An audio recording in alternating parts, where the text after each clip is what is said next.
Olá a todos, bem-vindos. Meu nome é Camila Azevedo, eu sou repórter do Grupo Liberal. Hoje a nossa conversa é com Marcelo Reck, presidente da Associação Nacional de Jornais. Marcelo, muito obrigada pela tua participação e por ter aceito o nosso convite. É um prazer estar aqui com vocês. Sempre bom podermos falar um pouquinho de imprensa e de comunicação, que é tão relevante para a vida de todos nós. Legal.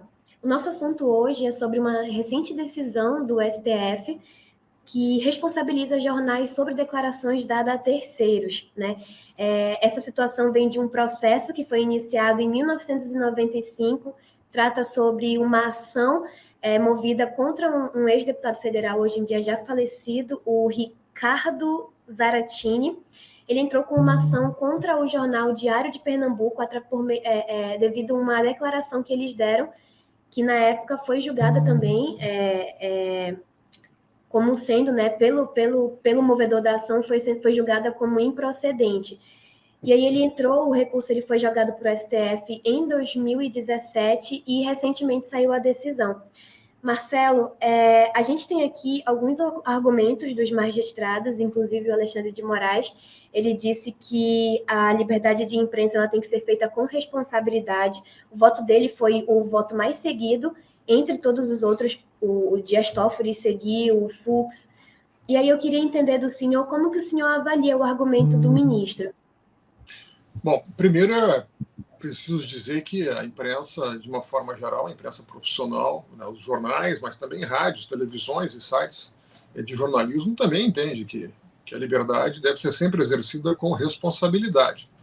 Tanto que o jornalismo, a gente fala em jornalismo profissional, porque ele está cercado de procedimentos e técnicas que sustentam essa responsabilidade. Os códigos de conduta, né, os chamados códigos de ética, os valores e princípios da profissão e da atividade de comunicação como um todo, né? E entre eles está, assim, uma vez identificado um erro, uma informação equivocada que acontece, ninguém é imune a cometer erros na atividade profissional, até porque é uma atividade dinâmica e muitas vezes subjetiva, e reconhecer esses erros, identificar e reconhecer esses erros, corrigi-los no sentido de buscar a precisão, a exatidão das informações. Neste caso específico, examinando a ação inicial, não há nenhuma referência lá em 95 a que o autor da ação, os seus representantes, tenham pedido uma correção, ou tenham pedido uma outra versão do que o entrevistado falou sobre ele. Lembrar que essa entrevista foi uma entrevista publicada em maio de 95 no Diário de Pernambuco, como você já mencionou, e era uma entrevista com um delegado que tinha atuado durante o regime militar, e as tantas lá da entrevista, que não foi nenhum destaque da entrevista, não foi o título, não foi o objetivo da entrevista, ele menciona, segundo ele, que o deputado Ricardo Zaratini tinha sido apontado como um dos autores do atentado de Guararapes, um atentado que havia ocorrido no aeroporto de Recife em 1966. Né? E o deputado entrou com uma ação contra o jornal. E o jornal, enfim, se defendeu, foi condenado em primeira instância, e na segunda instância, por unanimidade, no colegiado do Tribunal de Justiça de Pernambuco, a sentença isentou completamente o jornal. E lembrou até, inclusive, que nessa audiência, numa audiência de conciliação, uma tentativa de conciliação do deputado com o jornal, tinha sido oferecido ao deputado dar uma entrevista no mesmo espaço, com o mesmo destaque, etc., para que ele se expusesse a sua visão, a sua versão, a sua verdade, e que ele recusou peremptoriamente. Isso está no acórdão da segunda instância. Então, é preocupante, a decisão é extremamente preocupante, porque ela gera uma insegurança muito grande. A imprensa, como digo, não está imune a erros, né? Mas uma vez identificada, ela corrige. Neste caso, não houve uma tentativa de chamar a atenção do jornal de, olha, essa informação está equivocada, está errada ou não é verdadeira. O que propiciaria, muito provavelmente, como é padrão de qualquer veículo de comunicação, dar o outro lado, dar outra a outra visão. Então, a decisão, como ela está hoje, ela cria uma insegurança muito grande na atividade jornalística. Entrando um pouquinho nessas consequências, o senhor já falou que cria uma insegurança. Eu queria entender de que forma que essas consequências elas podem ser vistas no dia a dia, caso não haja uma reversão, né? O caminho, o que vai ocasionar uma autocensura adicional, uma autocensura em que vai se criar, digamos assim, um manto de silêncio se um entrevistado, por exemplo, fizer um ataque, uma acusação, uma crítica mais pesada a outra pessoa. Uma vez que isso pode ser punido, o jornal pode ser punido por isso, pode ser condenado e condenado a valores muito altos de indenização moral, o caminho natural é se ampliar, digamos, uma tendência à autocensura, o que é muito ruim, o que é péssimo para a liberdade de imprensa, o que é péssimo para o direito da informação e o direito, obviamente, da sociedade se conhecer melhor. Sempre lembrando que liberdade de imprensa não é liberdade para a imprensa, é liberdade para que a sociedade tome conhecimento amplo dos fatos, das versões, das críticas, das opiniões, das mais diferentes observações, enfim, que fazem as pessoas, as instituições, organizações. Anteriormente, em uma nota já divulgada pela ANJ, o senhor havia comentado que o caso estava sendo acompanhado, devido à gravidade, por instituições internacionais. Já existe algum parecer delas, alguma coisa que o senhor pode adiantar para a gente? As instituições internacionais têm um caso específico, que esse caso ele desperta muito interesse nos centros mais respeitados de liberdade de imprensa do mundo, que é a Universidade de Colômbia, em Nova York. Ele vem sendo acompanhado no Centro de Liberdade de Imprensa, desde lá quase que a origem, né? E eles não atualizaram ainda esta informação, obviamente ela é muito recente, é um centro de estudos, mas que, na medida em que as entidades vão tomando conhecimento, e eu mesmo sou ex-presidente do Fórum Mundial de Editores, eu sou membro do Comitê Executivo da Associação Mundial de News Media, no momento que as entidades tomarem conhecimento do que outras entidades, além da Universidade de Colômbia, tomarem conhecimento deste episódio, seguramente a imagem do Brasil, em termos de liberdade de imprensa, vai ficar ainda mais chamuscada, ainda mais agravada do que já está. Essa era a minha próxima pergunta. A gente já estava numa situação, digamos, um pouco delicada, né, em questão de relação de ranking de liberdade de imprensa. Como que isso afeta ainda mais aqui o país? O Brasil ele tem uma posição bastante negativa em termos de liberdade de imprensa. Não porque não exista democracia ou porque não exista liberdade no Brasil. É que existem formas de sufocar, se sufocar a imprensa, formas de intimidar o jornalista, que são variadas, né? Desde aquelas violentas, né, das agressões, mortes, né, assassinatos de jornalistas, radialistas, blogueiros, que infelizmente nós vimos ocorrer ainda no Brasil, sobretudo nas localidades mais remotas, até agressões físicas em coberturas de manifestação, de eventos, e mais recentemente temos visto com uma frequência preocupante o chamado assédio virtual, o assédio digital, o assédio moral sobre jornalistas, particularmente jornalistas mulheres, né, que são atacadas, agredidas, numa forma de tentar intimidar a atividade livre do jornalista. Então, esses ataques se somam, né, as agressões físicas, se somam às agressões digitais, com um ambiente no Brasil em que há uma permissividade muito grande com ações e processos contra a imprensa. Eu vou citar um caso aqui, que são casos que a próprio Conselho Nacional de Justiça está acompanhando, e diga de passagem, tem um fórum do qual eu faço parte, do Conselho Nacional de Justiça, que examina os atentados ou ameaças à liberdade de imprensa, e um deles é chamada litigância de má-fé, ou a litigância predatória, melhor dizendo. A litigância predatória é o seguinte: um jornalista escreve uma reportagem, uma matéria, e uma instituição, né, um grupo de servidores, por exemplo, de funcionários daquela instituição, entram com dezenas de ações em diferentes cidades,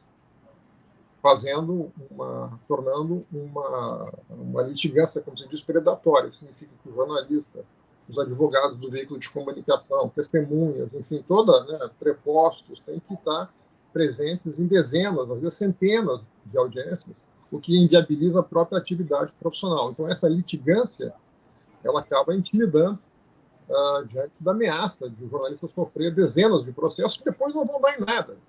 Só se usa a justiça, o acesso livre à justiça, para se criar um ambiente intimidatório contra o jornalista e a imprensa. Então, esse é mais um exemplo da abusividade, da permissividade que as ações contra a imprensa acabam induzindo ao crescimento da autocensura e, portanto, o cerceamento da livre informação, o que é de interesse da sociedade. A livre informação, como eu digo, não é um patrimônio da imprensa, é um patrimônio de toda a sociedade, não importa qual o matiz ideológico e político que ela pensa, que ela se alinhe. Nesse sentido, Marcelo, a ANJ, como o próprio nome já diz, uma associação nacional, teria alguma coisa que consiga fazer para reverter a situação? Nós estamos esperando, nós estamos aguardando e desejando que a redação final deste voto, no STF, porque ele não teve a redação final ainda, faça pelo menos algumas ressalvas. Como eu digo, a imprensa ela não está se eximindo nunca de responsabilidade. E a ressalva é que haja uma deliberada tentativa comprovada, e não suposta, de um jornalista, de um veículo de comunicação, de publicar uma informação equivocada ou errada. E insistir em permanecer neste erro. Que seja flagrantemente errada e que haja uma deliberação de publicar essa informação e que haja uma rejeição da correção. Porque, senão, nós ficamos à mercê de versões, de controvérsias sobre o que é verdadeiro, o que é mentira. Eu vou dar um exemplo aqui que costumo utilizar. Tem um grupo de pessoas muito bem intencionadas, muito preparadas, que dizem no Brasil que a Previdência é deficitária, e outro grupo que diz que não, que a Previdência não é deficitária, que ela é superavitária. Uma das duas informações está errada. Ou ela é deficitária ou ela é superavitária. O fato é que talvez nenhum dos lados tenha razão, isso faz parte de uma controvérsia. As coisas não são preto no branco, muitas vezes, no confronto de versões, no confronto de informações. Muitas vezes depende da abordagem, depende de que base de dados que eu utilizei, que informações eu juntei para chegar a uma conclusão. Então, o certo ou o errado não é absoluto. Isso é muito perigoso de ser colocado no Brasil, porque vai levar, como eu digo, já está levando uma insegurança adicional na atividade. Caso não haja a possibilidade de reversão, da situação, existe alguma orientação da ANJ para os veículos de comunicação? Não, nós ainda estamos em fase de discussão, nós precisamos esperar a redação final deste voto, mas, de qualquer modo, pelas próprias conversas internas entre editores, etc., já se cria uma situação de muita preocupação e de insegurança que provavelmente vai levar a restrições adicionais ainda maiores do que as naturais e normais da atividade jornalística, que é uma atividade, como eu digo, exercida com responsabilidade. E nem tudo que se apura, que se chega, é divulgado, e quando é divulgado é feita uma checagem, uma conferência desses fatos. A questão central aqui não é que o jornal tenha apurado uma informação e publicado, e nem que tenha emitido uma opinião sobre isso. Não houve nenhuma manifestação de opinião nesta menção do deputado, do delegado, sobre a participação, a suposta, na época, a participação do delegado no atentado de Guararapes. Então, foi ali uma manifestação de um terceiro. Então, como é que fica, por exemplo, a pergunta de um entrevistado ao vivo falando que alguém o torturou, por exemplo? Como é que o jornal consegue contextualizar isso, um veículo de comunicação, uma rádio, televisão, consegue contextualizar isso, ou ir buscar o outro lado naquele momento? Então, é a questão inversa, do deputado, que deveria valer para todos. Então, se alguém disser de informar se foi torturado por algum elemento do regime militar, em tese, isso, assim como deputado, não foi julgado, não houve nenhuma, portanto, não há nenhuma comprovação legal, jurídica. Diga-se de passagem, deputado, tudo indica mesmo, né? Todas as informações indicam, e a própria imprensa tratou de trazer isso depois daquela entrevista, e não teve nenhuma participação do episódio do atentado, mas ele oficialmente só foi isentado pelo episódio em 2013, na Comissão da Verdade, ou seja, 18 anos depois da publicação da entrevista. Então, a imprensa, ela não pode ter capacidade de premonição ou de domínio absoluto de todos os fatos. Tá? Então, a atividade é dinâmica, ela é online hoje em dia, ela é constantemente sendo atualizada.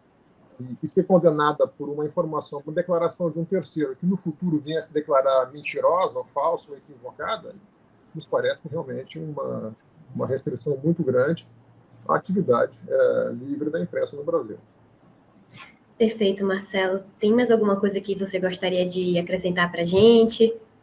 Eu gostaria só de lembrar que no judiciário há muitas pessoas, obviamente, preocupadas e justificadamente preocupadas com o ambiente da desinformação, das fake news, mas que o antídoto para a desinformação e para a fake news não é menos liberdade, é mais liberdade para a imprensa. A imprensa tem feito um papel essencial no combate à desinformação, na verificação de fatos, e aqui cito apenas o caso da Covid, por exemplo, né? É um papel extraordinário exercido por toda a imprensa brasileira em apurar, verificar e conferir informações, trazer informações técnicas e demonstrar o que era falso, o que era verdadeiro, no sentido de orientar as pessoas. Isso é parte da nossa atividade, isso é feito constantemente. E para isso nós precisamos de liberdade e segurança nessa atividade. Maravilha, Marcelo. Muito, muito obrigada pela tua participação aqui com a gente, tá bom? É um prazer, uma boa tarde. Ficamos por aqui. Todos os detalhes você acompanha em O Liberal.